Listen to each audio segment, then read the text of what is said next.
Sweet. And now I think it's time to jump into the podcast. Wouldn't you say so? I'm ready. All Let's right, jump let's jump right in. let's do it.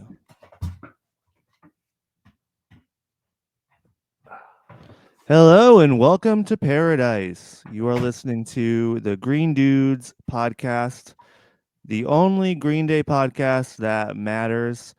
You are here with me. I'm your host. Oh, and look at that. It's my I'm Connor Mack. And the guy who just popped up out of the abyss is it's my best pal, my Green Day comrade in arms, my BFFFFFFFFFFL, and of course my dude wife for life, Mr. Connor Kelly. Yeah, that's me. I'm just popping up Popping up. out of places like a leprechaun out of a pot of gold. Yeah, yeah. It is St. Patty's Day today, Yeah. which is the Irish holiday. Yeah, it's the one Irish holiday a It's the one year. Irish holiday. Um, I see Connor, you are wearing green. I am wearing Um, green. I am wearing yeah, green. I'm wearing green as well. I'm wearing green underpants. Yes. Um, I did wear green last night working because I'm always afraid of getting pinched. Yeah. Yep. Uh, which is that's a very real fear for Irish people everywhere on this day. It's like kind of funny because it's like this is the day where they say they're celebrating us, but they are really kind of just like looking for an excuse to Yeah. abuse us.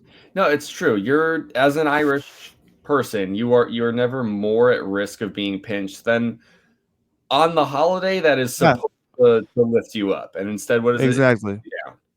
It's So really I mean, that's been something disconcerting for me, my entire life. yeah. I just think we need to we need to think about that, to dive into that and see like what is happening. Is there still some residual Irish xenophobia, Yeah. That's uh probably it. leaking through from the early 1900s or 1800s or whatever it was, Yeah. um that's just my 2 cents. Yeah. Right. And we're qualified to give those 2 cents. Yeah, We are both Irish lads. we You are know, Irish lads. Yeah, my I name's mean, Connor. Your name's we're Connor. both Connor. You're a Kelly. I have very red hair. Yeah. It seems obvious, as Right. Avril Lavigne would say, can it get any more obvious? Yeah. That's right. And is Avril Lavigne Irish? Is she qualified to speak No, on the no, topic? not No, at all. right? Not Not at all. Lavigne. No, Yeah, what how no, is no. that? Well, Where is that? she's Canadian. Oh, she's Canadian, that's right. She's Canadian. In Yeah, fact, she's really famously Canadian. she is. Yeah, yeah. She is one of Canada's brightest stars, actually. Yeah. The thing is that as a Canadian, like, if a Yeah. Canadian reaches a certain, like, level of fame and success, they kind of become an honorary American. Like, Well, yeah. I mean, that's true. unfortunately, Avril Lavigne might as well be American. Drake. Drake, that's right. Yeah, Neil Young, another famous sure. Canadian who, Yeah. you look at the guy, you'd be like, well, that's an American, right? No, Mm-hmm. Uh-huh. no, they're Canadian. The guy from Nickelback, Chad Kroger, he's Chad Canadian. Kroger. Yeah. Is that Yeah. why? Because then Avril Lavigne and They Chad and Avril, they used to date. they So were married. I think they were they married were for a little bit. married. They were Wow. married. Yeah. Yeah. I mean, same with the guy from Sum 41, I mean, Derek Whibley. He's not quite that famous, but they were married and he's Canadian too. Wow. Um yeah. Yeah. So and I mean, it sounds kind of, Connor, you're saying, oh, it's you get so famous in Canada, you become an honorary American. That is Seems what like it said. you kind of agree with our president that maybe Canada should be the 51st state. No, no, no. Connor, I'm saying hola Canada. Let's Oh yeah. uh Adios, America. yeah, let's get the fuck out of here. Yeah. I think the distinction still matters. You know, Yeah.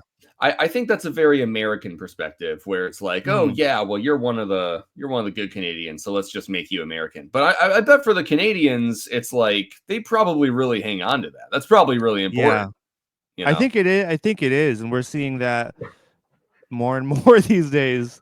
I mean, I think maybe they wouldn't want to be honorary Americans at this point. no, no, and who can blame them? Yeah, I completely get it. I do. yeah, If they're saying anything, I think we're trying to become honorary Canadians now. It's kind of flipped on yes. its head. Well, Billy Joe certainly is. Exactly. He's Yeah, he's even used those exact words, I think. he's even literally said that he is Yeah. in interviews, which is very funny. Yeah, so I don't know. Strange days indeed. Strange Are days here are to here to stay. stay. Yeah.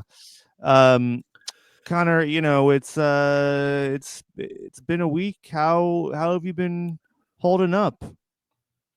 Oh, How are things yeah, going? I've been fine, dude. Yeah. Um, there's nothing going on. It's St. Patrick's Day. I'm drinking a beer. You might have noticed. Yeah. Usually I don't drink on this podcast, Hey, it's actually. 5 o'clock somewhere. Um, it's after 5 o'clock It's right five here. o'clock somewhere. I know. I'm saying it's 5 o'clock somewhere. It Yeah. happens, happens to be 5 o'clock here. It's and I'm drinking a nice warm cup of Java. Okay. I feel like tea Um, might have been more appropriate, but well, I just woke up, so uh, I you I should woke have up had about. some Irish breakfast tea then. Yeah, that would have been. They do drink coffee in Ireland, by the way. I mean, I know. I'm They not do, saying that. I'm just saying I think traditionally, like a strong cup of tea would be a little more within Yeah, the theme of the day today. yeah. I mean, I think that that's something that a lot of them drink in the evening or later in the day. So for me, this is my first. I'm waking up, later in the day. Of course, I will have a nice Irish breakfast tea. Okay. Every St. Patrick's Day. Um, yeah, no, I worked all last night, slept. This is my new schedule here, so it's like this is really my early morning. Yeah. Um, I've been it's been challenging falling asleep in the morning now. The first few days or the first week was easy, and now it's like a struggle. Now I'm like uh I don't know. Like kind of going in and out of sleep. Yeah. Yeah. And it's been hard to get a hold of you, is the thing. Well, Like that's you already are kind of notoriously a notoriously difficult man to get a hold of, and now it's like I kind of have to assume that you're in a state of like suspended animation when I try to well, give you a phone call now. well. Here's the thing. It's you know, it's kind of like if I was trying to call you at like 3 in the morning. You know what I mean? Yeah, but that's a normal time to not get a hold of someone. That's like a Well, yeah, really but I'm regular saying, time to not. yeah, but since our sleep schedules are like revert, like you understand what I'm saying, right? That like I like like I sleep like a full 8 hours or try to get eight Yeah. hours from like 8 in the morning to 4, Right. Right. Right. Right. Right. Right. essentially. Yeah. Just like you try to get your 8 hours from 11 to 7 or whatever it is. Yeah. Something like that. Yeah. Um, so that is why it's been harder to Oh get. yeah. No, no, I'm not saying Yeah. there's not reasons. I mean, I Yeah. understand, buddy. I understand, but Yeah. it's just the Um, way it is. So it's just the way it is for now. Um, and I was kind of disappointed last night. I'm working at a hotel. There was not there weren't too many drunkards, St. Yeah. Patrick's Day drunkards stumbling around last night. Yeah. I was expecting more of them. I guess it was a Sunday night, so I guess it's to be expected. Maybe it wasn't. People have work in the morning, of course. Yeah. But there was only one group of drunk folk that I had to deal with. Hmm. Yeah, I mean, are you in a maybe a slightly more respectable workplace than you haven't been in the past? Um, Yeah, because definitely. you've worked at some shady operations, Yeah, I that's true. Yeah, I've worked in hotels that maybe are in less desirable locations, full of great people, of course, but yeah, but yeah, no, I mean here this is kind of a bit nicer, but it's in downtown. It isn't a city, so it's like I was expecting a bit more verve from. you should have been the one. It's because sometimes they say you got to be the change you want to see Yeah, in the world. You should have been drunk on the clock, and I you should could have have just kind of like done it yourself. I should have shown up to work drunk as a skunk. Yeah, Is being like, it's St. Patty's Day. What are you yeah. talking about? This Right? is I'm fun. Irish. I'm Yeah, Irish. I know. Look at my Kiss red me, I'm Irish. hair. Kiss Come me, I'm on. Irish. So, Yeah, that could have been good. It would have been interesting to see what would have happened. you know, um, Connor, we have talked about this on the podcast before because we've passed our 1 year anniversary. We We have, we have mentioned the holiday once prior on this podcast, and yeah. we've kind of talked about how St. Patrick's Day and Green Day Oh sort of yes, have a bit of their own historical crossover, don't they? yeah, yeah. No, it's true. I mean, what is Green Day other than like a different way of saying St. Patrick's Day? Yeah, Um, yeah, I think the two are connected. Certainly, Green Day has always kind of been. They have been open not afraid to go into like jig territory, Irish jig territory. yeah, I was just listening to the song 21st Century Breakdown, and there's like an Irish jig moment in that song that I was like, wow, this is like there's moments in their discography where you're like, oh, this feels like an Irish song, like Irish influenced style, like Minority, and then just different little bits and pieces from their discography. yeah, Um, yeah.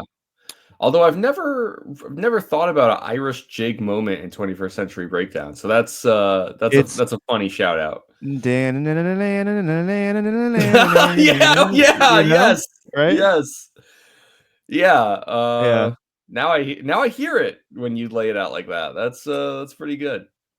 Yeah. So, I think yeah, although the members of the band may not be the most Irish, I think they have that spirit within them for sure. Yeah, yeah.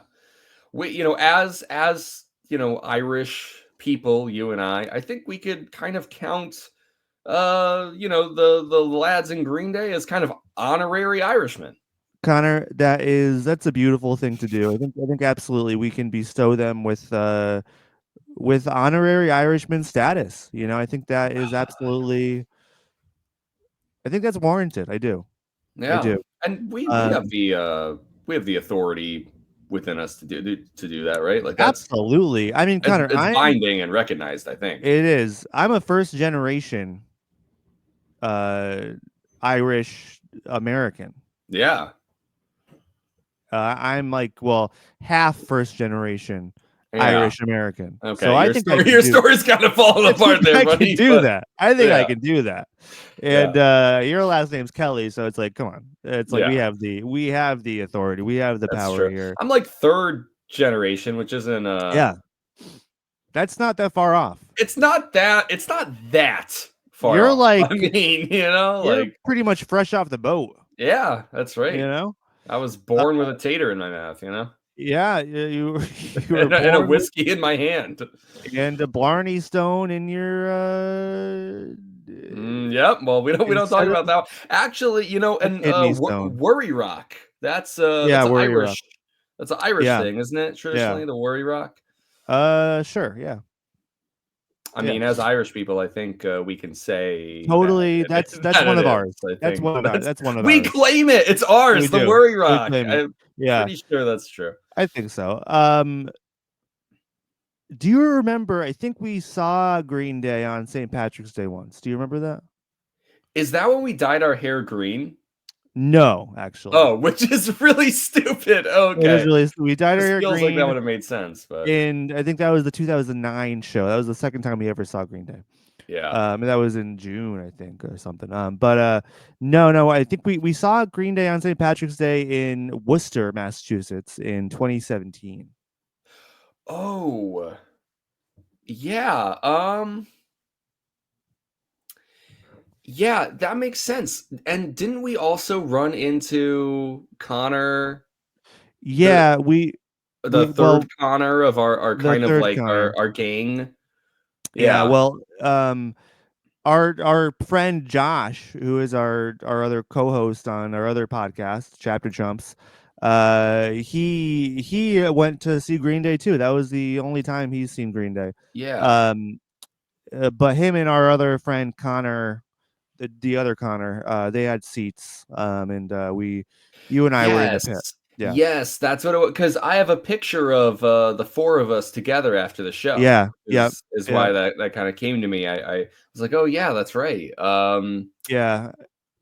And that was the Rev Yeah. Rad tour, St. Patrick's Day 2017. And I remember very clearly that the day of or the night before or something, Billy Joe posted a picture on Instagram of him from the hotel room, like mooning out the hotel window, and that Yeah. was a pretty silly Billy moment. Yes. Well, that definitely tracks for him. So Yeah, yeah, good luck uh, getting a worry rock up there. You know what I'm saying? yeah. I know. Good luck passing that Blarney Stone. Yeah.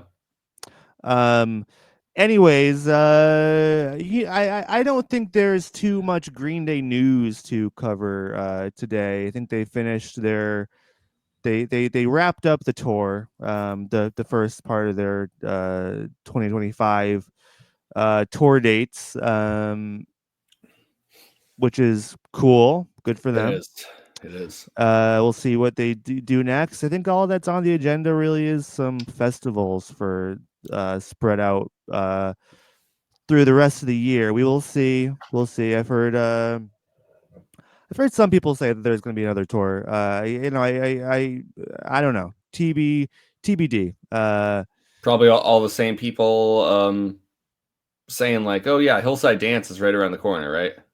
Yeah, exactly. Yeah, same people. So they're probably my guess is they announce Hillside Dance and a new tour at the same time. Yes. Yeah, no that The Hillside Dance Tour now 2025. that's it's very likely. Very Yeah, likely. yeah. Uh you know what one small inconsequential bit of not even Green Day news, but like this one really made me chuckle, but uh Billy got his classic Domino's delivery driver uniform, Yes, and it's yes. his new like profile picture on Instagram, and I think it Yeah. is hilarious. I It's love very that for funny. him. Yeah, I know. That was really funny to see. It's just like I don't know. This is like a weird.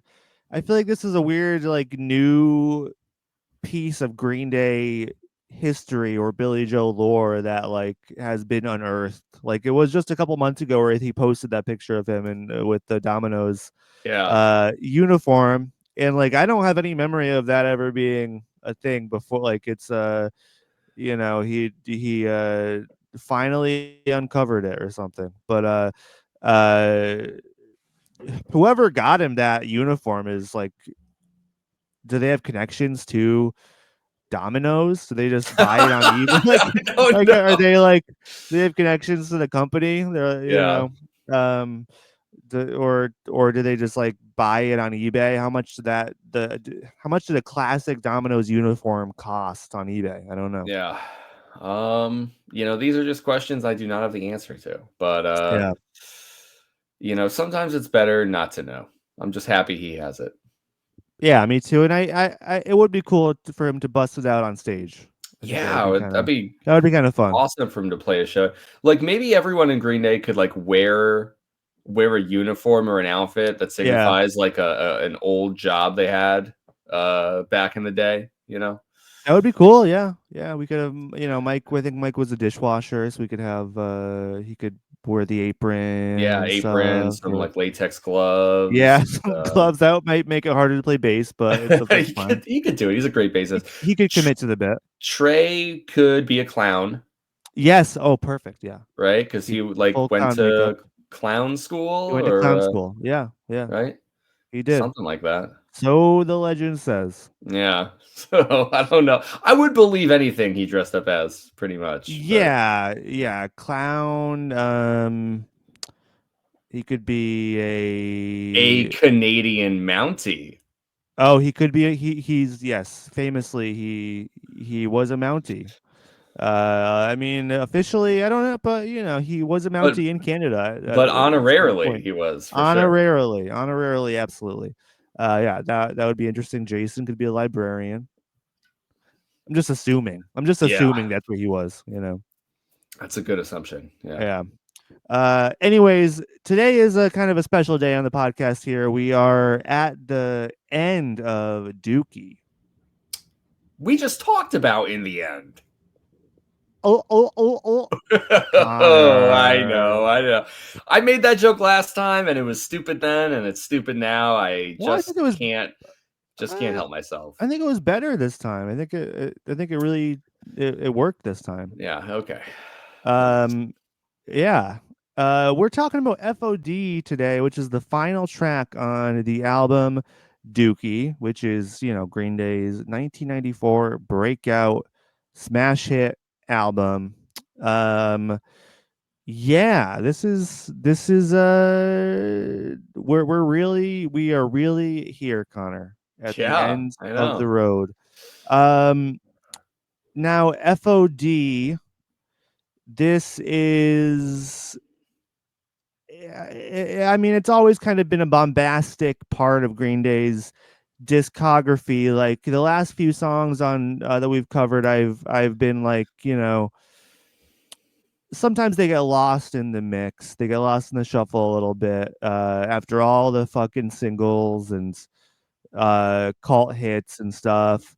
But now we are here at FOD, and this is a song that, whilst it's never been a single, never really been something that the normie fans really, or casual fans really know or are aware of.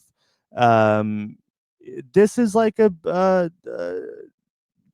kind of a heavier hitter in Green Day's discography. It's a really powerful way to end the album. So as we do, Connor, take me back to yesteryears when we picked up this album Dookie. We got to this final track.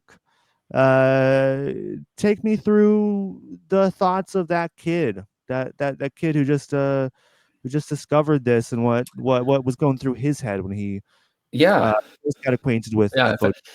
In fact, I can narrate you their thoughts. It went a little something like this back in the day. Oh, oh, goo goo gaga. Oh, I'm Yeah, listening to a nice acoustic closer. Oh, yeah. this is really nice and a very touching and tasteful and emotionally charged way to cap off the album. And it's done in this way that like differentiates it from the rest of the album. And I really like that we get like this acoustic closer. That's really wait a minute. Oh That's shit. not happening at all. And Oh then my god. like my fucking mind was blown, of course. I remember that. Yeah. I Yeah. Because I used to think, like, we were like 11 and 13, and I used to think, like, he's 13 years old. Why does he talk like that? you know Why does he talk like a Is baby? right every the at first every sentence he says starts with "goo goo gaga," no matter what Yeah, it is. Like, I was.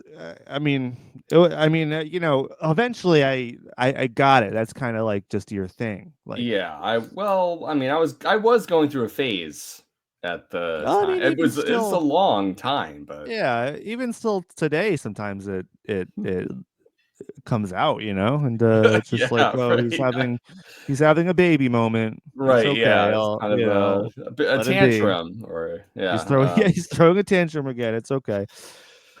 No, Connor, on a slightly more serious note, I did like this song quite a bit. Um it does suck you in, and yeah, even though it doesn't have like that single energy, because of course it isn't, it does have like that closing song energy. And Connor, you and we've talked about a lot of albums together. um we would swap albums and discuss how we felt about them and go through the track list. That was a whole Check out our thing. old podcast, Swapping Spit, Yeah, available, uh, maybe somewhere. maybe, but I'm not sure. Even it doesn't matter either way. But I bring that up because like we would talk a lot about like the importance of your opening track and your closing track, and we've talked about that on this podcast too. But what I'm really trying to get at here is back in the day when I was 13 and listening to this, that wasn't really a thought in my head, but I do think that it's sort of like an innate kind of feeling where even though I wasn't sitting down and like, I don't know, parsing through and considering like the album experience because I just didn't care.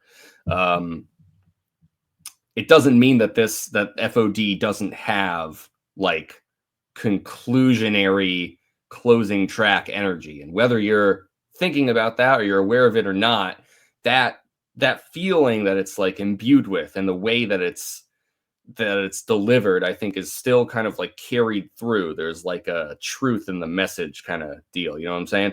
And so I uh I did like this song from even a young age when I was first listening to it. And yeah, that's what I have to say about it. I guess I wish I had like actually specific memories of it, but it still is kind of in like this foggy primordial soup. You know what I mean? Like Yeah, it still feels like it's at like the dawn of like my Green Day awakening that it's hard for me to pull from. But I definitely. did always like this song. Yeah, no, I mean, same here. I think the one thing I'll point to is like I've mentioned the story of getting Dookie at Walmart with my dad, and him being like, "Let's listen to it in the car on the ride home," and I was like, "I don't know, there's some bad words in it and stuff," and yeah, and this song definitely was like one where I was like, "Oh, I don't maybe don't play this around my parents." But I mean, that just didn't last long. And uh, I mean, I think I I've always really loved this song. Just like I mean, this is one of the Green Day songs. Like, it kind of gave you permission to like, as a kid, it really felt like it gave you permission to like uh, really like lean into your rage or your anger, or like feel those spiteful, hateful feelings and let it all out. And there's a handful of Green Day songs that does that really well. And yeah, For sure. this is one of them. So yeah, this is as a kid, that was definitely important. It's a good way to let those feelings out in a healthy way, I guess. Now, coming up through the years, now you're an old fogey.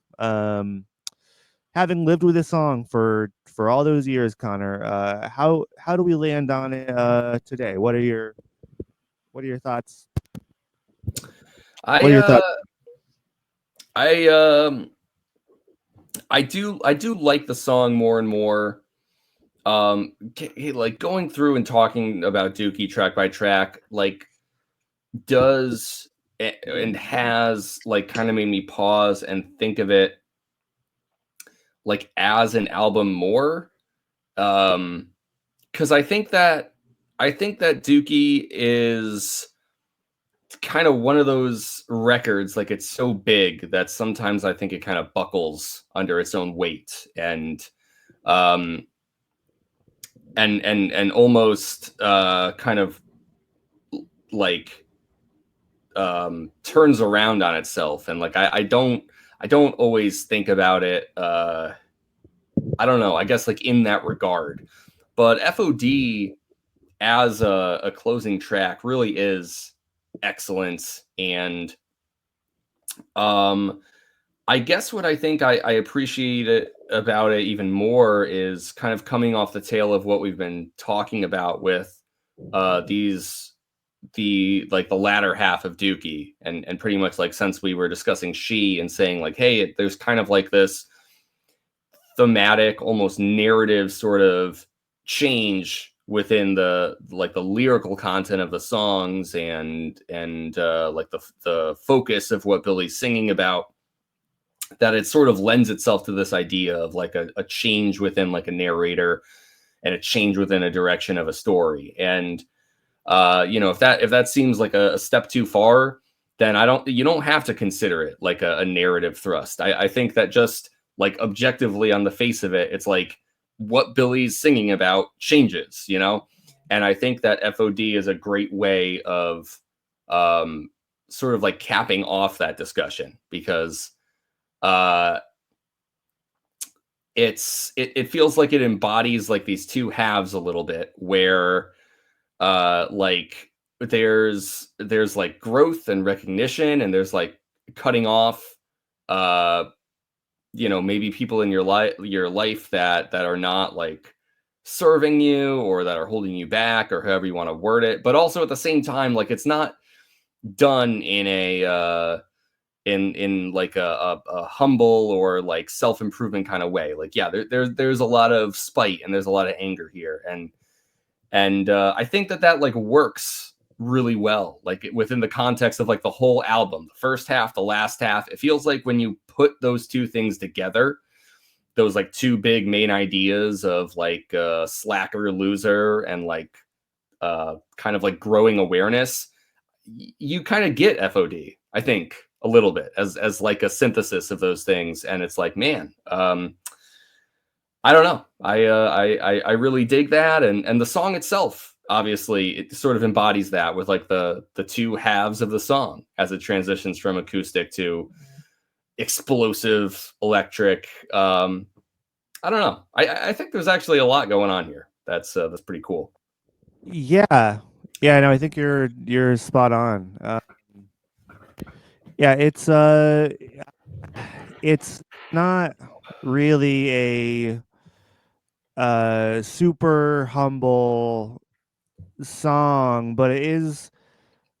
Yeah, it's a buildup of aggression, and I mean it's almost, talking about the narrative of Dookie. It just almost feels like, cutting off these, yeah, maybe toxic parts of your life that don't serve you anymore, and then like not knowing what to do with that, almost like it's still like, oh, this is a young man that is like still learning how to handle all of these things, and these interpersonal relationships, and yeah, turning to anger, and that's kind of like that's one of the journeys that we take on through Green Day's discography, and it's something we haven't really even reckoned with yet in like on the first two albums. Like, there's plenty of love songs, very very little anger really until we get to Dookie. Yeah.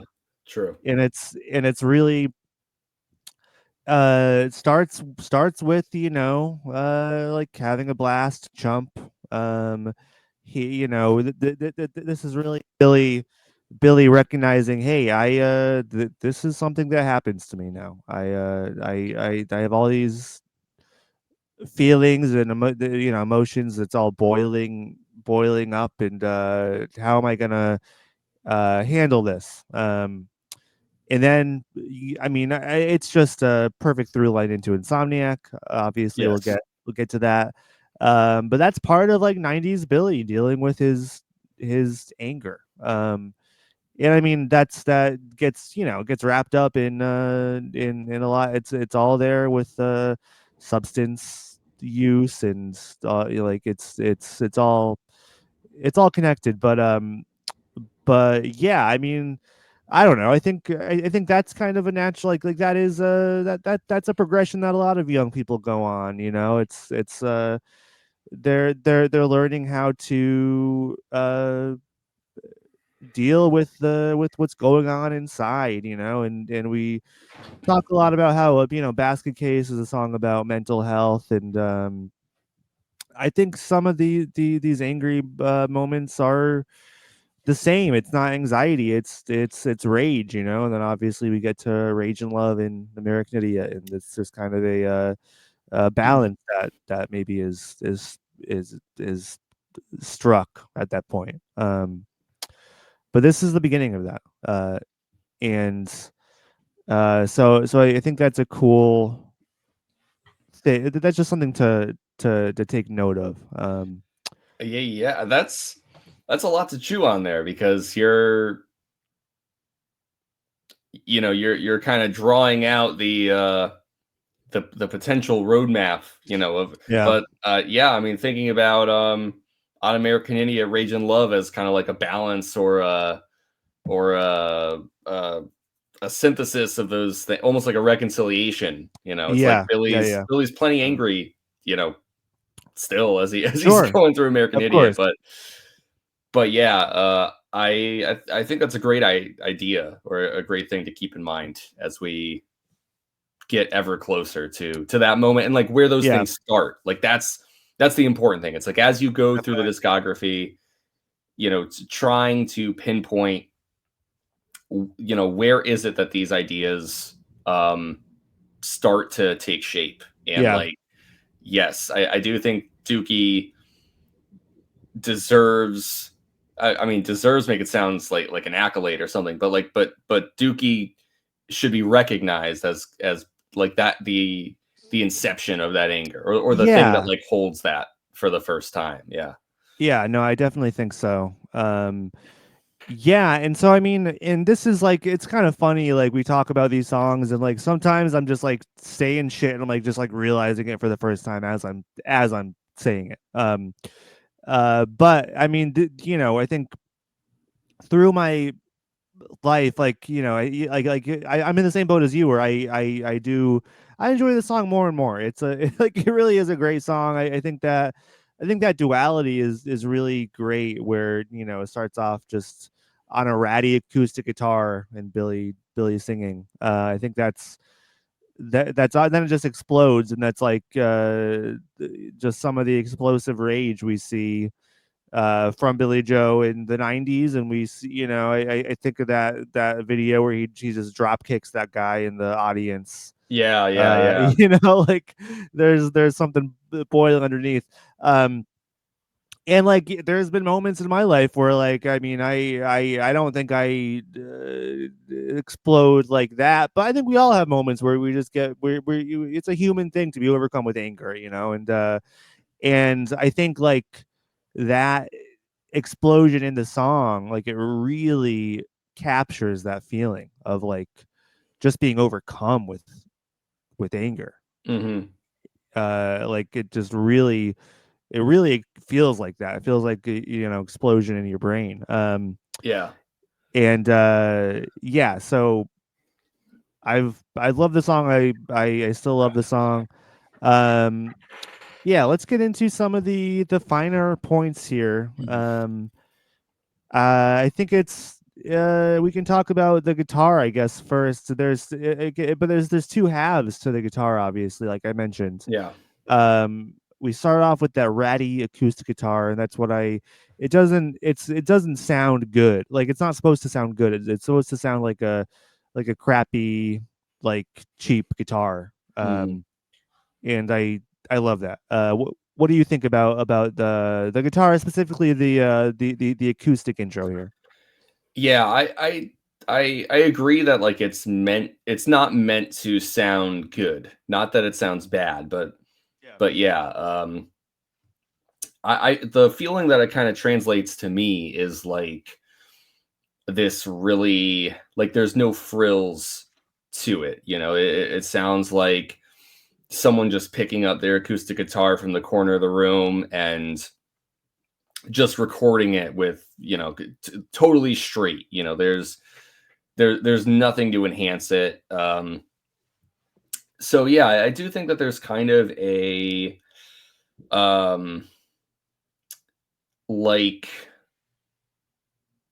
I don't know. I guess we use the word humble, like a humility, but it's different from that because like I think humility sort of implies like almost like a letting go and like a peacefulness that this song just doesn't have. And it's more so I think like this um it like almost like a vulnerability or like a nakedness to it, you know, like this is somehow it's like I think because it's not enhanced or done in a way to like elevate the sounds and like it feels like it reveals like a kind of like ugly reality to me. Like this is like just what the fucking slightly out of tune guitar, you know, sounds like playing these stupid power chords and the strings haven't been fucking changed in 4 years or who knows, you know what I mean? Like it's ratty, it's scrappy. So yeah, I really like it for that.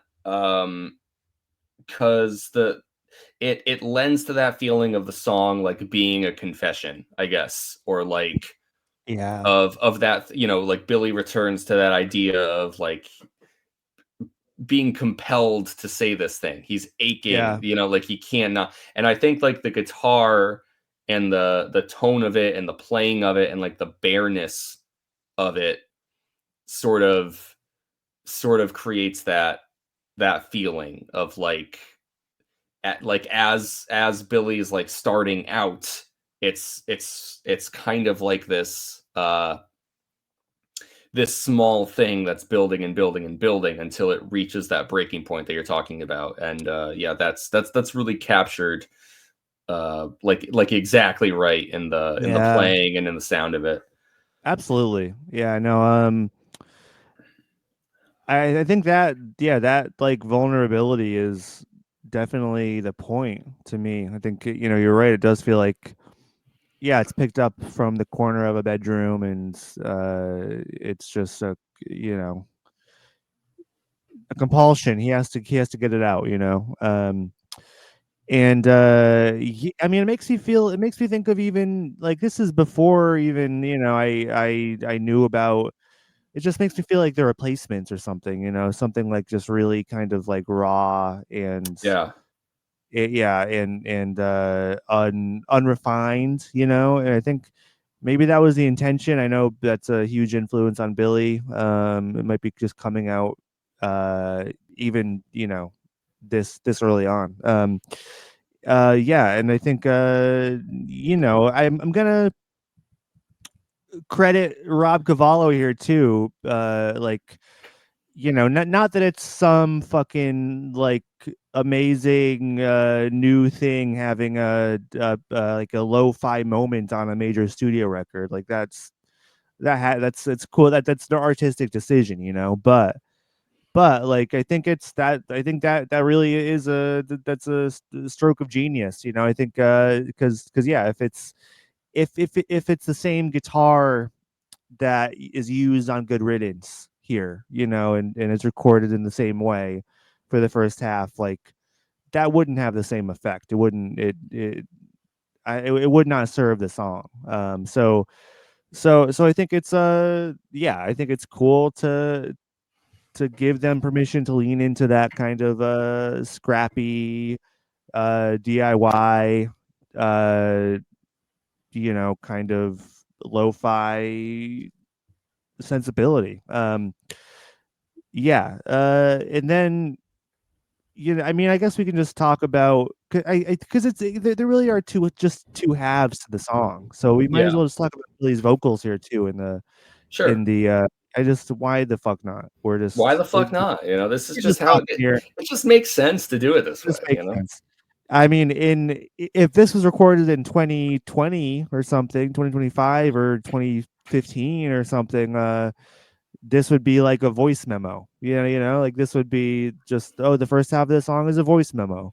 That's kind of what it feels like. It feels like Yeah. this was just recorded on a cassette in his room. And yeah, the vocals here in the beginning are they really lean into that vulnerability, I think, for me. Um, what do you think, Connor, about his vocals here? Yeah, yeah, I mean, I do agree. I really love him. Um, yeah, I I guess I think my mind is sort of going to a lot of what I said about the guitar, like applying to the way that Billy's singing. That that it feels like there's sort of like this very revealing nature to it, that it feels very vulnerable. I guess I like that there's sort of this contrast, I feel like, between the verses and the pre-chorus.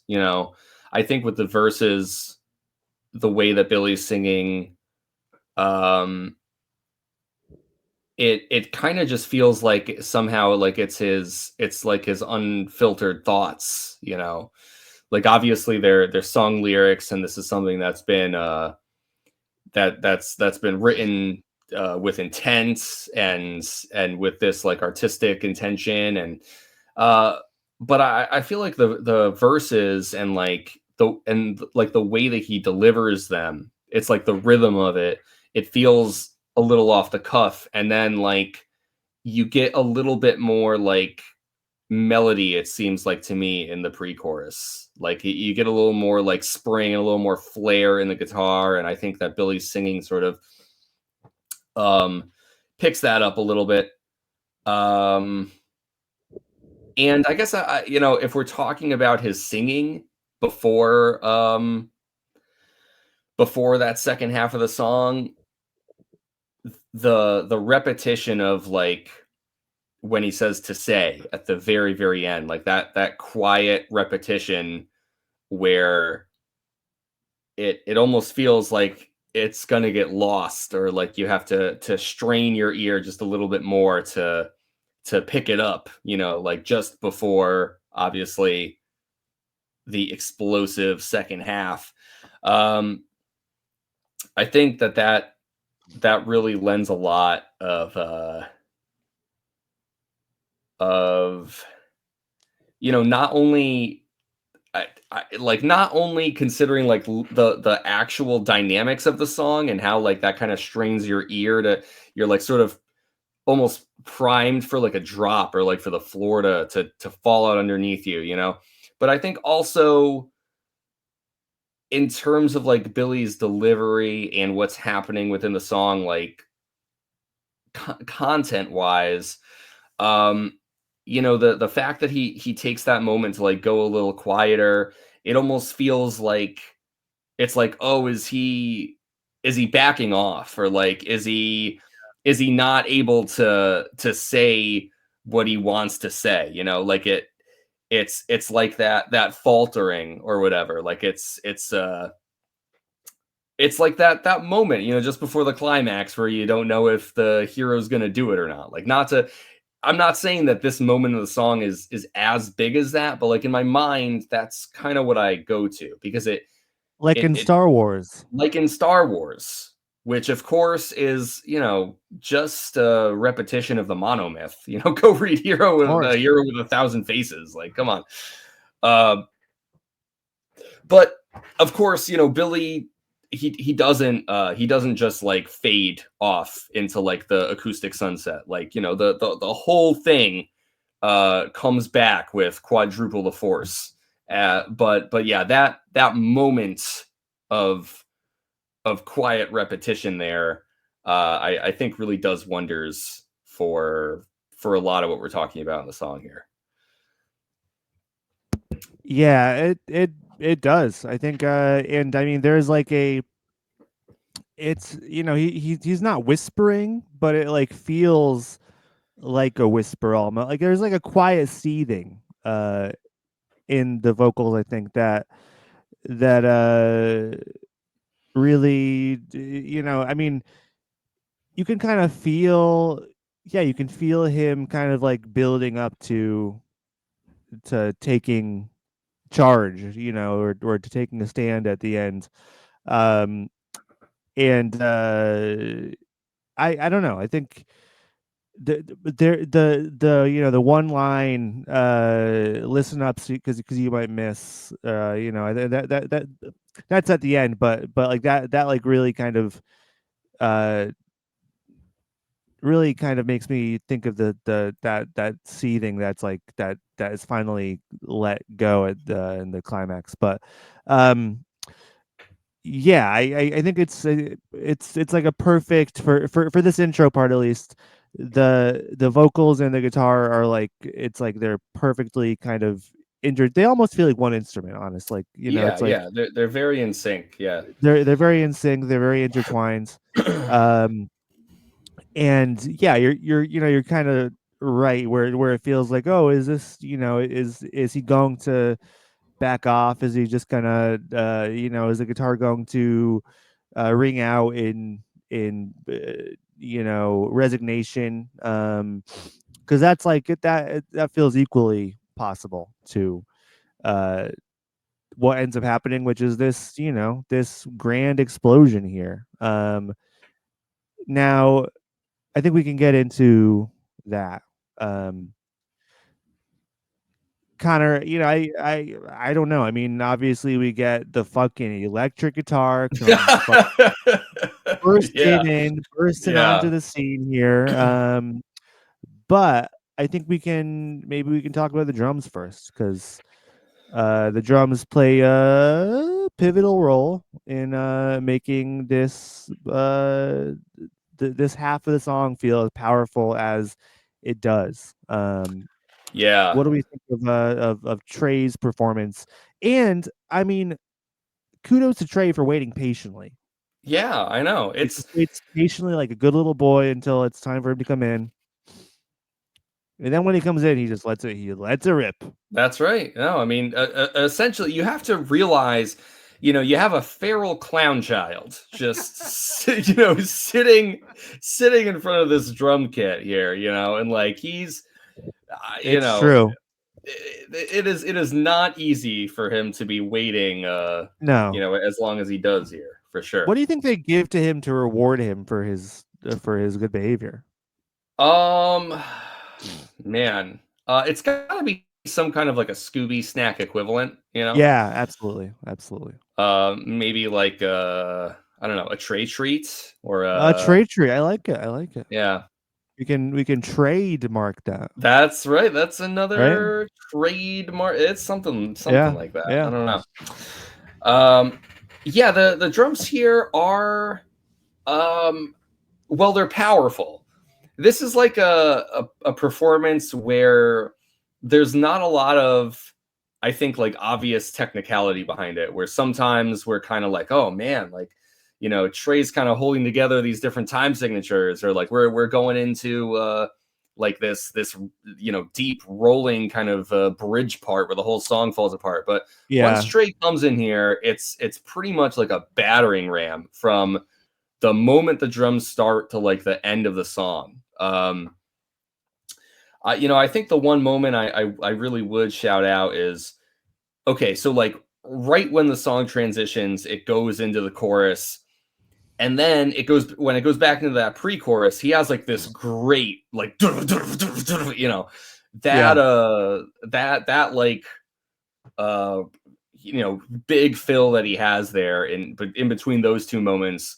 um I always love because it feels like the perfect like ramp for Billy to just like catapult off the rest of the song as he delivers that like I've had this burning in my guts now for so long line, but now everything's fully amplified. uh so drum wise, I love that moment, but I think like elsewhere he it's pretty much just it's straightforward, but it's powerful. That's how I feel about it. Yeah, definitely. I mean, it's it's restraint in the way that yeah, he's not doing crazy drum fills every measure, but it's also the opposite of restraint because it is just like taking the biggest breath and going and kicking ass, you know. And there are some cool little drum fills kind of littered throughout, just very simple stuff. But yeah, he brings the power. He brings powerful Trey Cool energy, which is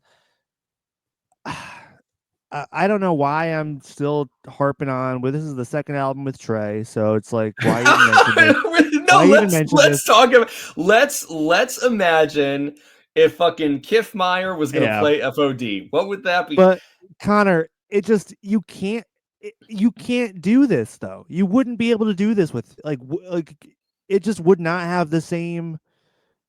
It would not be the same at all. Like you don't have that level of power with Kiffmeyer. I'm really I feel bad saying why am I even saying this? Yeah, I no, feel like it's I'm being mean, but I no, just no, no, no, no, no, no, no. It's we're doing our job. This is we our are. due diligence. We're gonna be going through. Yes. I can't wait to be talking about the trilogy. We're gonna be going through Trey. I can't wait to be discussing the album Trey and just being like, oh, fuck man. Can you Can you imagine imagine? Kiffmeyer playing Eighth Avenue Yeah. Serenade? Dirty Rotten Bastards with Yeah. Kiffmeyer. Yep. Yeah, I mean, I'm sure he's a part of Green Day history. Like we have to mention him. But for this especially, I just feel like, I mean, it would just be a different. It would just be a different thing, and that wouldn't be so bad. But it wouldn't be. It would not necessarily bad at all, actually. But we wouldn't have this. We wouldn't have the power that Trey Cool brings to this moment. It just wouldn't it wouldn't happen. It would be a totally different thing. I don't even know what to. Yeah. No, I It's mean hard to imagine, really. it's true. It's true. It's one of those things. It's hard to imagine. I think in part because like essentially FOD just wouldn't exist. Like I don't think that the Green Day of Mike Dirnt, Billy Joe, and Kiffmeyer, I don't think that they could have made Dookie.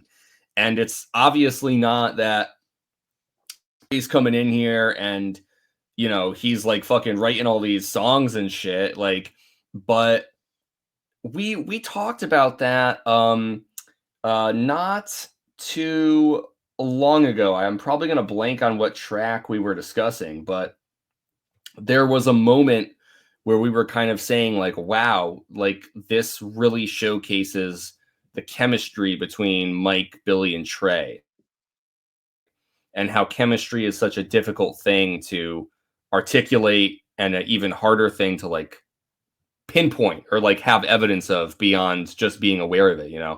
um and yet like it's not that I would go so far as to say that that chemistry is not there on 39 Smooth, but it's just more so that like the chemistry that's unlocked when Trey joins Green Day is something so far beyond what they were doing on 39 Smooth that it it's hard to compare. I think the other like caveat or wrinkle is obviously the whole like age and development thing. And it's like maybe there's this weird alternate history where Kiffmeyer doesn't leave and they still find themselves with pretty strong success. Like, I think Kiffmeyer could have grown into a much better drummer, but the Kiffmeyer who's like solidified on just one album of just one moment in his life, it's impossible to fathom him playing a song like Yeah, F.O.D. Yeah, absolutely. That's a tough spot to be in too, where it's like he is. I mean, he's crystallized in that moment when he was like 19 years old or something, right? Like 20 years yeah, old. I don't know. Like in that, the majority of people who are aware of him, that's all they know him for. That's all they can ever see him as. So that's a hard thing to reckon with. yeah, yeah. And when we get to it, we will watch the performance of Billy Joe, Mike, and John Kiffmeyer at the House of Blues in Cleveland, before the Green Day was inducted in the Rock and Roll Hall of Fame, and we will see how his how things compare. But That's much different than growing and living with the band and evolving with them. So you're absolutely right, and I think you know, I'm sure he was capable of growth and of doing things that we couldn't even imagine, so but like the Peter Pan version of John Kiffmeyer, the one Right. that just never grows up, it Yeah. stays exactly how he is. Yeah, Yeah. it just That guy can't play FOD. that guy Sorry. can't do FOD. No, all apologies. Um, yeah, so God, I mean, it just really feels like what a fucking blessing Trey is to, and I mean also it's not all Trey either. It is you have to credit the oomph of the major label studio Yeah. and Rob Cavallo here, because even if this song was on Kerplunk, like it wouldn't have that same power. It just Hmm. it wouldn't, I mean, Trey would have given it his all and it would have been a powerful performance and great still, but there's just that power that Right. But Rob can you Cavallo. capture that in your recording Yes, of it? Yeah. exactly. I don't think Look At Records would be capable of that. They're very capable of the first half. They could do the first half all day every day. But Yeah. that second half where things explode, I don't think they could do that dynamic Yeah. shift. And there is like this moment in there where it's like, oh yeah, like it's always possible that this is like a natural result of the, but it does feel like the touch of a producer, the touch of someone who's like just filling in like this last perfect piece of a page. But like when there's like that transition from you know, my belly is aching out to say, and then like there's like that feedback, that frequency, that like one Yeah. sharp like squeal, um, that is just like yeah, just like this harsh like feedback moment there that really makes it feel like this is an unhinged transition. Like Yeah. this is not like some easy little okay, we're going to go into the next part. This is like two completely different things that were like sewn together by a mad fucking scientist. You know what I mean? Like Yeah. these two pieces aren't meant to go together, and like it's violent that Absolutely. they're being combined. Yes. And Yes, the violence. like the shift there, like it's like yeah, the guitar is humongous, the drums are, but like that one little fucking feedback squeal or whatever, I feel like that's probably Cavallo putting that touch in there, or The ensuring that it's as clear and as prevalent in that moment as it is. And I think that's what makes it feel so abrupt and so explosive. Yeah. Absolutely. I think you're spot on there. And it's like little things like that really do it's like a little thing that has a massive effect. And it feels like we're going from one ratty acoustic guitar to a fucking Marshall stacks of amps that are just going haywire, you know, Yeah, and yeah, like it's literally going from a bedroom to an arena, um, yes, yeah, which is Green Day's trajectory essentially from on the journey we've been on. Like now they put out Dookie, now they're playing arenas. hmm Um, so it's kind of it's funny because it is kind of true to life. And so yeah, we might as well we'll go into the bass here a little bit, Connor. This is, you know, again, Mike is sitting patiently for the first half of this song.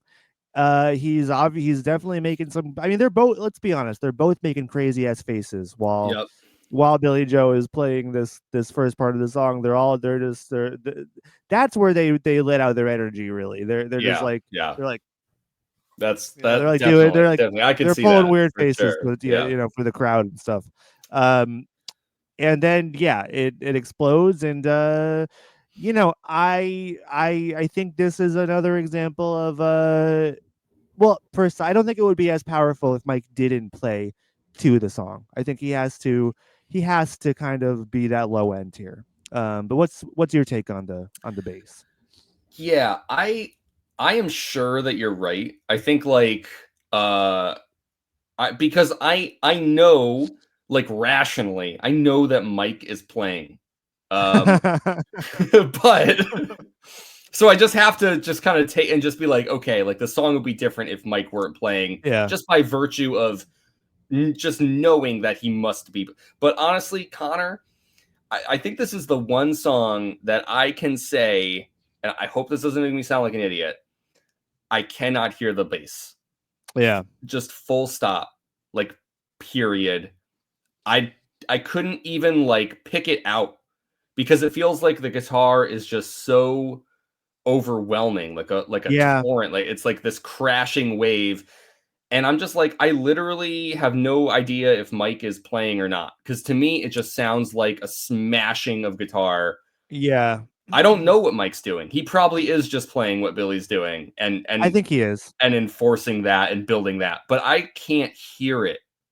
Yeah, no, I mean it's buried deep down there because there's like fucking quadruple tracked guitars here. Like there's like so there's like so many layers of guitar.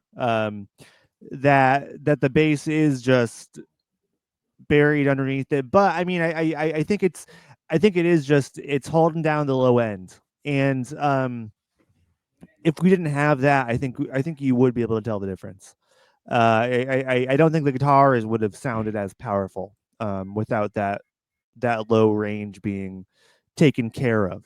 Um, so this is, you know, I mean, I you know, for the grand finale of an album that Mike does some really cool things on, like he could have pushed for like give me a moment, just give me a moment in the grand finale. Come on, let me do a little dirty twang here, you Yep, know, yep. come on Billy, please. Yeah, it's But got a slap in the bass here at I got to slap FOD. in the face. Yeah, and that could have been great, but I don't. I think it is the right choice just to hang back a little bit. Um, so you know, credit to Mr. Dirnt here. You know, he's like, don't. I'll have more time to shine on the next album. Don't worry, Yeah. it's all good. It's all Yep. good. Yep. I mean, the very next song opens with bass, uh, jar. Yeah. So he's like, I know we're putting that single out. I Yeah. know we're putting that We single already out. talked about it. We already We already talked about it. talked It's all about good. it. Yeah. Don't worry. I got my chance to shine.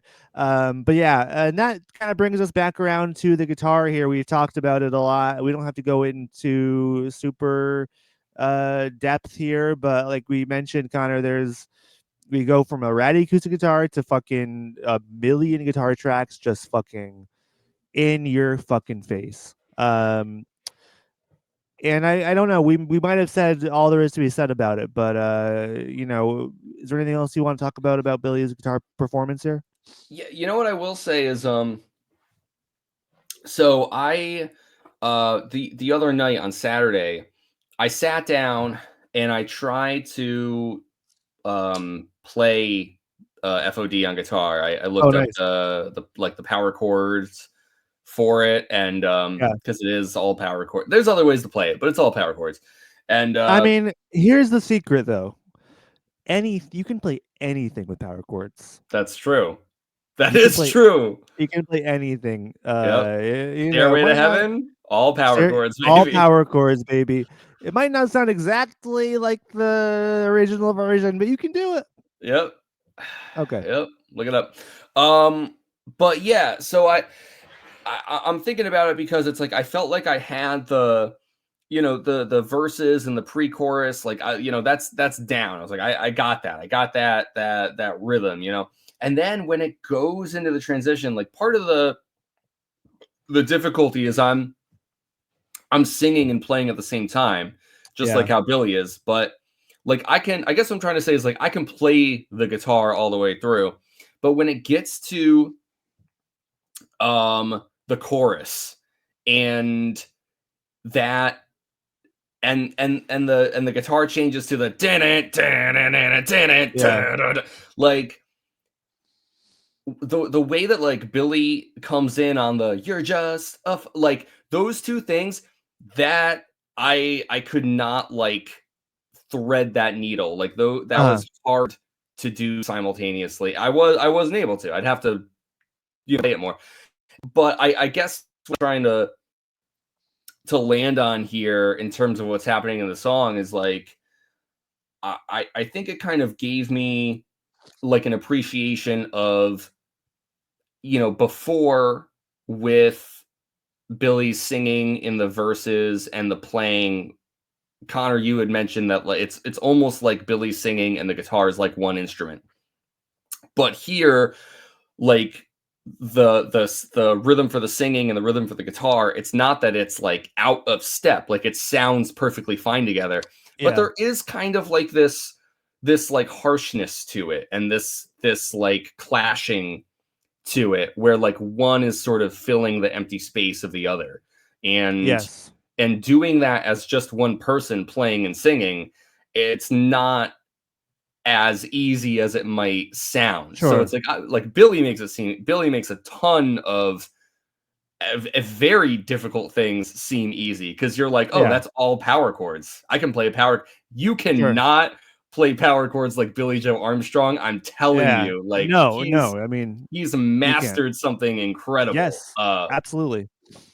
But but yeah, no, the guitar here is excellent, and yeah, I just really love that change into the chorus guitar because it just goes like that, kind of like that half step down, and it really translates that feeling of anger that the song wants to Yeah, really bash you over the head with. So it's for great for sure. that. Yeah, no, I think you're right about that. The chorus, especially where it's like it is kind of like it's not chanting, but it's like yelling. It's like it's a different kind of aggression that he channels there. Yeah, he goes from like the underlying seething anger building up to like, oh, I'm just gonna actually just let it out. I'm just gonna yell. Yeah, so I mean that's I mean, going back into Billy Joe's mastery of power chords and songwriting, I like, and I mean that was one of the most difficult things to do growing up and learning how to play guitar and sing at the same time. Like some songs are just like they're just really, you're like, how did this guy write this? Like how did that, like, what was that process like, was that difficult at all for him to write and sing and play at the same time? Was there any thought of like, oh, maybe I don't want to do it like that because it's harder to sing? I don't know, probably not. It just comes natural to him? I guess so. But for us plebs, it's not so simple. And this is one of those great moments where you kind of realize that. So you're right. Yeah. Um Any other thoughts, Connor, before we head over to the we can do some lyrics, Yeah, yeah, we have some segments to get to, don't we? some segments. I think most of my thoughts on the song will probably be on those segments. So why don't we Yeah. get to it and All right. we'll see if anything else Yeah. needs to be said. Sounds good. Well, let's hear a song from you. All right, goes a little something like this. Just tell me the words I Words might I have might have known, known, the the words I words might I have might have known, known, the the words I words might I have might have known. known. Yeah. All right. So we got some words here. We got some words here on the song FOD. Um, First off, I just wanted some just a fun fact, Connor. Did you Yeah, know that FOD stands for fuck off and die? I did know that. Yeah, Pretty cool, right? I did. It feels like kind of the precursor to LG Fuad. Yes. Yes, it does kind of feel like that, which is a great Motion City soundtrack song. For those not in the know, check it out because you will, if you like FOD, you like that song, I think. That's a great song. Connor, are there any lyrics here that you were that you had mistaken, or any that you have just discovered? So this was one of those songs where I thought there would be more that I did not know, and that the Okay. way I had been singing it, I was like, "Dislogic and smut? Really?" Like, I was Yeah. right about that, you know what I mean? Um, Yeah. so I think with a lot of songs like this, like, there's always that understand it's like, how much of this did I get from listening to it? How much of this did I get from looking at the lyric booklet and then forgetting, and you know what I mean? But, at any rate, there are 2 things in this song that I did, I guess, get corrected on. So, we always use Genius to check the lyrics for consistency's sake because we take Yeah. this seriously, We do. we are nothing if not consistent. Always listen to the geniuses. That's what I say. So it's written here in the pre-chorus, "My belly's aching now," to say, I always thought it was and sang it as, my belly's aching out," to say. Yeah. I don't know. It's Yeah. such a small thing, it feels like why even mention it, but I don't know. I I don't know. I'm right there with you actually. I kind of feel like maybe that's not the right lyric, but I guess I mean Genius actually is pretty reliable. Every time we've looked up the lyrics, Right. every time we've checked Genius to make sure it's right, it is right. That's true. So yeah, this could this it sounds like out to say though to me. Yeah.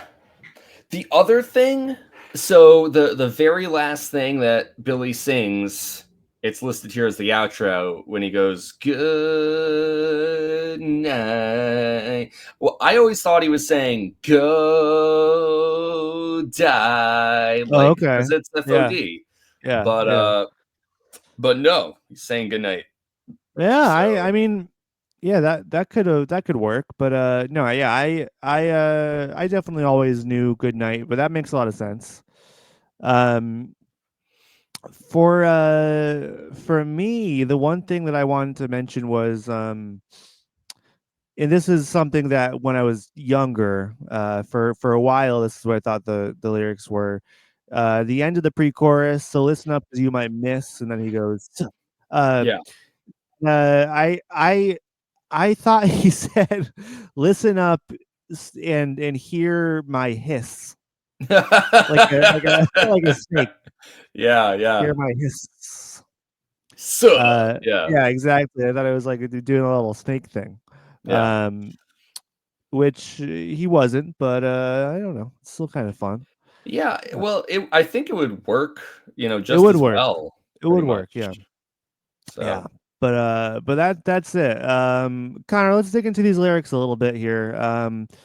There there's some great lyrics here. I love the like the verses are great. I don't know. There's some great little Billyisms here. Oh yeah. There's a lot of good stuff here. The thing I want to start with, I think, is the chorus Yeah. because to me it's one of it's I don't know, it almost I don't want to say it feels like it's breaking rules or whatever, but it's unorthodox. I guess I'll leave it at Uh, that, you know. Um and in the 90s to kind of have like meta and sort of like ironic lyrics was very in. yeah. So to have Billy be singing "You're just a fuck, I can't explain it because I think you suck." I think it's like both like very of the era, but also but I don't know. It's like we keep talking about how certain things in this song feel unrefined, like intentionally to sort of convey this feeling of like distilled anger. Like Yeah. this is not something that someone is like you know, planning out step by step. This is a reaction, you know. This is like something that can't be held back anymore. And so I feel like the chorus also really embodies that because it's like it's essentially the chorus, it feels like the joke is like it's unfinished. It's like the first draft and Billy's like you're just a fuck. And then he can't even elaborate on that. Yeah. Like he's so, Yeah. you know what I mean? Like Uh, to talk about it over and over again feels like it kind of waters down what the chorus is doing here. Um, but I guess I just really like this moment because, um, like there's I think it's like it's both conveying that anger, but doing it with like that Green Day sort of like humor with kind of with that like shit-eating grin, you know, oh where yeah, definitely. it has both of those parts in it. And yeah, I mean I don't know. Show me another song that does that. That says you're just a fuck and then they can't even explain it. Show me that song. I know. It's a moment of bratty brilliance, I think. Yeah, there we go. Um, really, yeah. Like it's not the most classy, but it's like hey, it is a feeling that we've all had. Some people just set you off. Um, and it's like, yeah, I mean, it kind of goes back to I don't know you, but I think I hate you. It's like Yeah, yeah, it's just this feeling Billy has. He's like, I just really, really fucking don't like you. yeah, Even taking it a step further and saying, he's taking pride in telling you to fuck off and die, right. which Yeah, is like that's a whole other level. It's bringing it to a whole other level where it's yeah. like I'm proud of myself for for telling you off. The thing is, you know, you could do that in the mid to late 90s. Yeah, You know, now that's considered to be a legitimate death threat. Too many people just kind of flew off the true. handle. Except on Twitter, you can still do this on Twitter because that's the home, or sorry, X, because X is the home of free speech. So, Yes, yeah, that's right. You can't criticize Elon Musk, but well, no, well, no, no, no, you can but tell other people to go die. Yeah, everyone else is totally fine. I mean, you can't do or Trump really. So it's like Musk or right. Trump, that's off limits. But Or everyone else is Nazis you're in a fine. weird way, you know. Well, yeah, For or the some Nazis. reason, I don't really get that one, but for And some actually, reason, pretty much only like minorities, I think. Actually, you're only allowed to criticize it. Some weird, maybe I take it yeah, all back. right, Actually, yeah. uh, God, We will protect your God given right to punch down, but God yeah, forgive you, God exactly. forbid you if you try to We punch up. can't criticize the billionaires. Um, Okay. yeah, no, so Anyways, God, it's yeah, so that's that. So there's that. I really love that part. The other wait, thing, wait, wait, wait, wait. Sorry.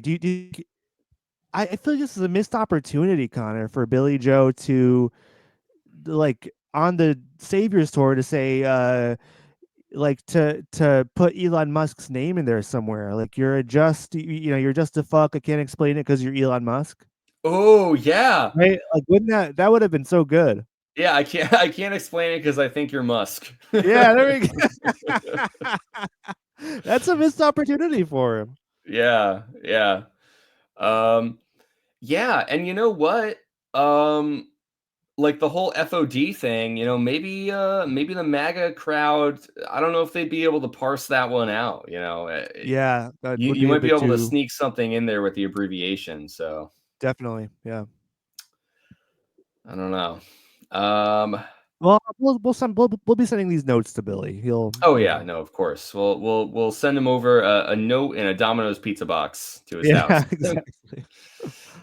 Um, the other thought, there's a lot to point out. I guess I'll stop wasting time saying that, but um, really the other moment, if I had to pick just one other thing, like the pre-chorus, I really love that whole line of "Let's nuke the bridge we torched 2,000 times Yes. before." Yeah. Because Billy's coming back to that imagery of burning bridges, obviously, and I just it feels like there's like uh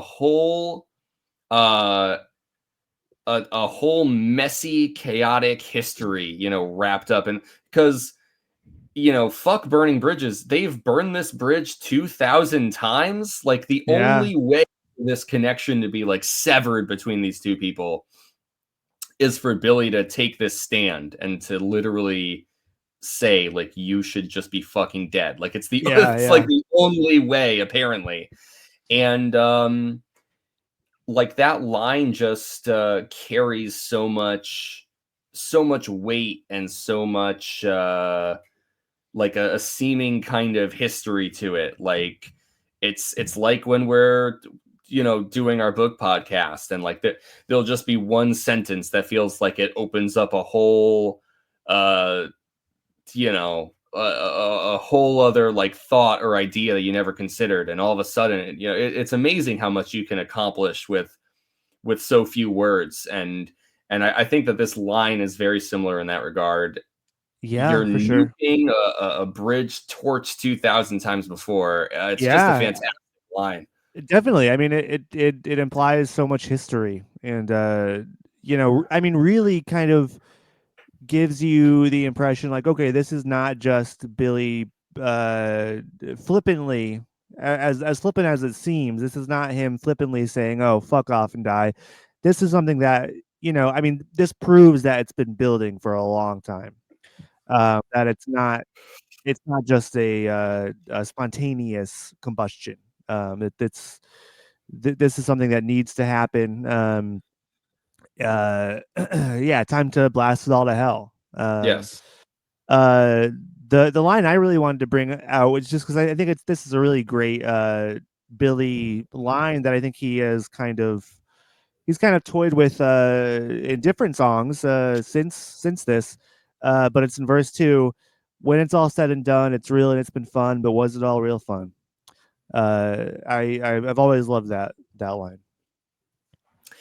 Yeah, that was one of those lines that for a long time I didn't know if I was singing right because it Oh yeah, seems to me it almost seems silly. Like it's real and it's yeah, been fun, but was yeah, it all real fun? It's like but that's exactly what it is, and I do think it's a worthwhile. I've asked myself that question yeah, yeah, about like times I've had with people or spent with people, and kind of wondering definitely. like just because you have fun with someone, it's like I don't know. I think that idea of like real fun, I think it's a little bit Yeah, deeper than just like were you enjoying yourself. It's like exactly.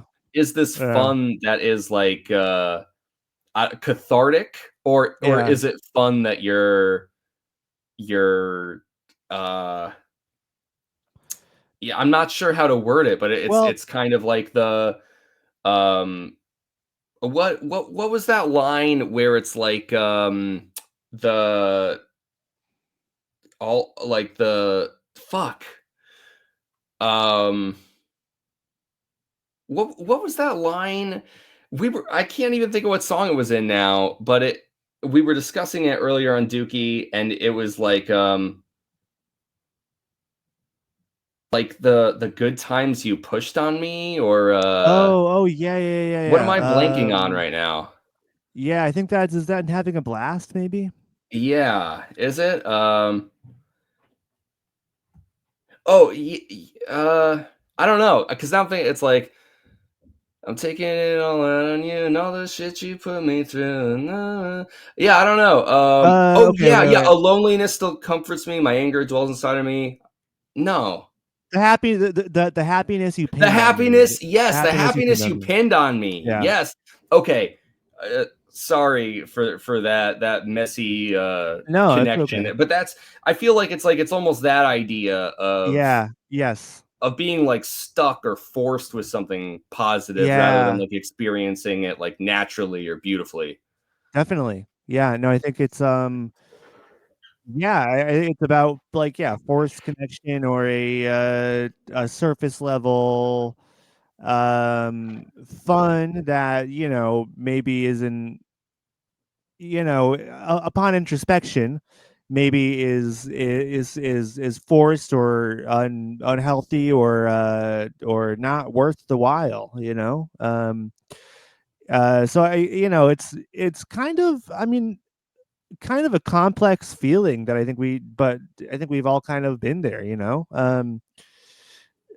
where it's like what is true connection, what is true friendship, what is, what makes an interaction worth it. There's got to be something um under the surface, and with this person, maybe there was something under the surface and it was maybe a little bit unhealthy or not all that great. So um yeah, I think that line does a lot of work. Yeah, I mean, this is just a great song. I mean, it's just a master class in telling someone to fuck off Yeah, and die. Yeah. and to die and to die. Um, anything else you want to point on before we move on to some other segments? No. It's just it feels like this is one of those songs where I could sit here and talk about every lyric, so Yeah, it almost feels like more of a sign to just talk about n- none of them. Like yeah, I know. let's get on to the next part. Rest assured, dear listener, every line in this song is a fucking gem. It So is 100%. All right, Connor, you're gonna have to help me out with this next song. It goes a little something like this. Warning, live without have warning. we heard this song? Have we heard this song? All right, Connor, that is the question. Obviously, we have heard F.O.D. at least twice. We went to the Saviors tour and saw all of Dookie 2 times this past summer. Amazing. But before then, have either of us heard F.O.D. performed live? No. I'm No, gonna why say the no. fuck would no, why would they just play FOD? I don't think so. I really, really, really, really, really, really do not think that either of us had heard FOD before this. Gotcha. Well, Connor, you are wrong. Incorrect. Uh, you're Did you very hear wrong. the fucking Rough Trade show? When the fuck did you hear this fucking song? No, Connor, we had both heard this song live. I had heard this fucking song? You had heard this song live, yeah. When the Uh, fuck when the fuck did I hear this song, man? they played this song.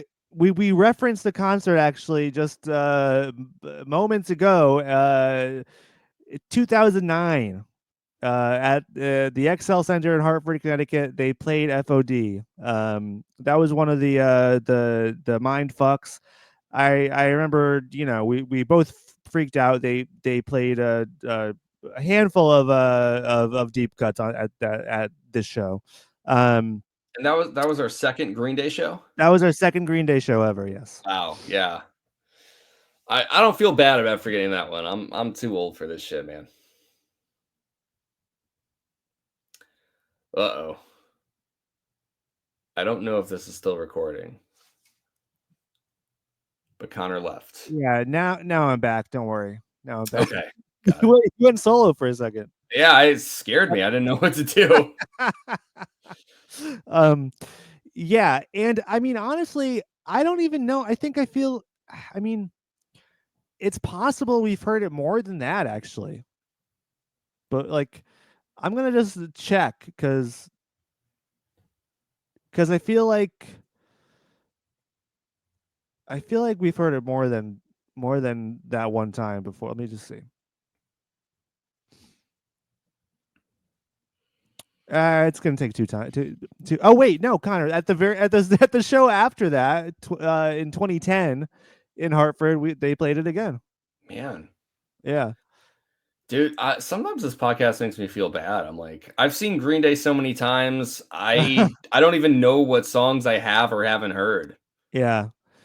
Yeah, well, that's just. I mean, that's okay. It's we've been it's been quite a few years that we've been going to Green Day shows, so I wouldn't feel too bad. But so I'm not going to go further than that. I'm not going to look through all of the set lists one by one, but the answer is yes. We have heard this song multiple times live. But this is like, to your credit, Connor. That's like the first time I think you got something like really wrong. Yeah, it was pretty fucking wrong just now. It But was, yeah, but that I'll was the take it on first. I'll take it on the chin, it's Yeah, okay. it's totally fine.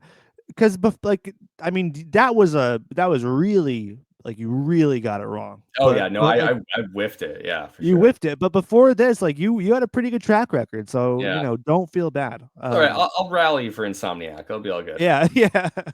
God, that'll be fun. All right, Connor. I think it's time now to check in with the seedy underbelly of the worldwide interwebs. Connor, let's hear it from the anti. Wait. Just before Uh, we do uh, that, can we uh, take a uh, 2-minute break? yeah, sure. Okay, I'll be right back. And then All right, we will do that. and then we'll hear it from the. Nope, don't say it. Okay, we gotta wait. Okay, I'll be right back. I'll be right All back. right.